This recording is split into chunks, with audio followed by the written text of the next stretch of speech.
आसंता 25 तारीख दिन भोट देव संबलपुर आज सरुची निर्वाचन प्रचार सरुथिबारु सबु दल प्रचार अभियान को सरगरम करछंती।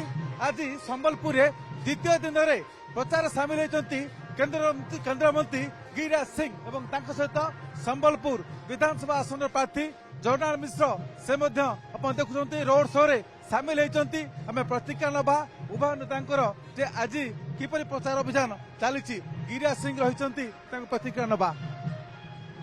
आज सेकंड डे प्रचार में काल का रेस्पॉन्स आज कैसे देख रहे हैं माहौल?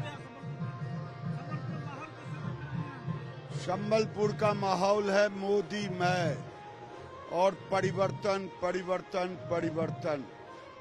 जिसने 25 साल में लोगों को रोजगार नहीं दिया, खनिज को लूटने का काम किया, नवीन बाबू का 80 साल हो गया, अब यहाँ एक माफिया का राज चल रहा। देखु बर्तमान सीधा अपन देखुले आम प्रार्थी जगन्नाथ मिश्र जे अच्छा प्रतिक्रिया नहीं जावा। धीरे धीरे रैली शोभा यात्रा आग को बढ़ुची आप देखुं।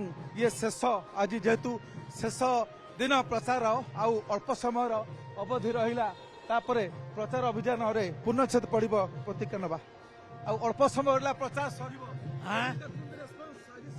आपण देखो लोक समुद्र हो चारिआडे लोकमय लोक जो धरी पकड़े बीजेपी जितब आ बीजेपी सहित लोक अच्छा आम निश्चित विजय आड़ को जाऊँ।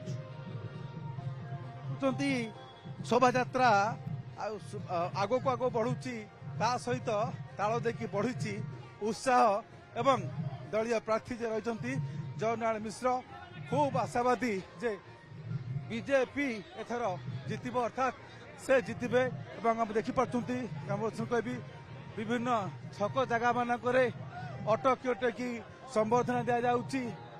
केंद्र मंत्री को फूल वर्षा कर जगन्नाथ मिश्र को फूल वर्षा एठी संभवतः जनता को आप देखुं खूब उत्साह सहित अपेक्षा कर फूल धरिक अपेक्षा कर स्वागतम करूछु बीजेपी पई।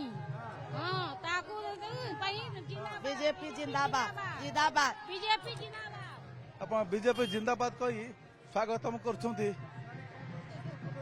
पदम स्वागतम पदम चिन्ह हमर स्वागतम अछि कहबे मी कहबी जे हमर पदम जे आसु फूल फुटू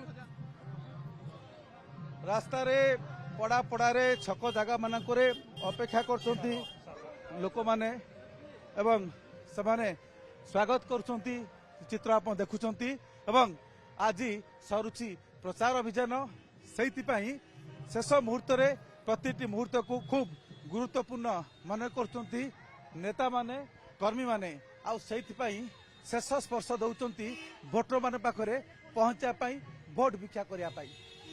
कैमरा पर्सन संजय कुमार जेना ओटीवी।